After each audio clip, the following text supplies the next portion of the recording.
పెన్నాని గారు రోజు మాట్లాడటం మేము సమాధానం చెప్పడం, ఆయన మాట్లాడటం మేము సమాధానం చెప్పడం. ఎందుకు అమరావతి కన్నా గొప్పదో మీరు చెప్పరు. జగన్ గారు అడిగిన ఒక్క ప్రశ్నకి సమాధానం చెప్పరు. అద్దాలకి సెక్రటేరియట్ బిల్డింగ్ అద్దాలకి 2,500 కోట్ల, కనీసం రుషికొండ మీద 400 కోట్లు పెట్టి ప్యాలెస్ కట్టగలింది, అద్దాలకి 2,500 కోట్లు పెడతారయ్యా. అది అద్భుతమైన రాజధాని కట్టాలి, అలాగా అంత అందమైన రాజధాని కట్టాలి. భారతదేశంలోనే అమరావతి లాంటి రాజధాని లేని అంత గొప్ప రాజధాని ఎక్కడ ఉండకూడనంత రాజధాని కట్టాలి. కానీ అది స్లో ప్రాసెస్. దాని పక్కనే విద్య, వైద్యం, సంక్షేమం, పరిశ్రమలు, ఐటీ రంగం, ఎన్నో రంగాల అభివృద్ధి జరుగుతున్నాయి. దేని గురించి మాట్లాడవులు దమ్ము లేదు.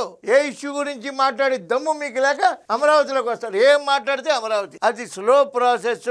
అది ఇప్పుడు కాదు, స్లోగా తయారవుతుంది. అదొక్కటే మీరు ఎందుకు మాట్లాడతారు? రోడ్లు వెయ్యని ప్రభుత్వం ఇది, పరిశ్రమలు తరివేసిన ప్రభుత్వం ఇది, అప్పులు చేసేసి బటన్ నొక్కిన ప్రభుత్వం ఇది, లిక్కర్ వ్యాపారం చేసి ఏ రోజుగా రోజు క్యాష్ కౌంట్ చేసుకునే ప్రభుత్వం ఇది. మీరెందుకు మాట్లాడతారు? జగన్ గారికి సమాధానం చెప్పాలా? అసలు అసెంబ్లీకి రాని జగన్ గారికి సమాధానం ఎందుకు చెప్పాలి? అసెంబ్లీకి రావాలి. దమ్ముంటే అసెంబ్లీకి వచ్చి అసెంబ్లీలో క్వశ్చన్ చేయి, సమాధానం చెప్తారు. ఓడిపోయి నువ్వు కాదు, నెగ్గినాడు రమణం. 11 మంది ఇంట్లో కూర్చుని ఏంటో మాట్లాడేది. పద్ధతి ఉండాలి రాజకీయానికి.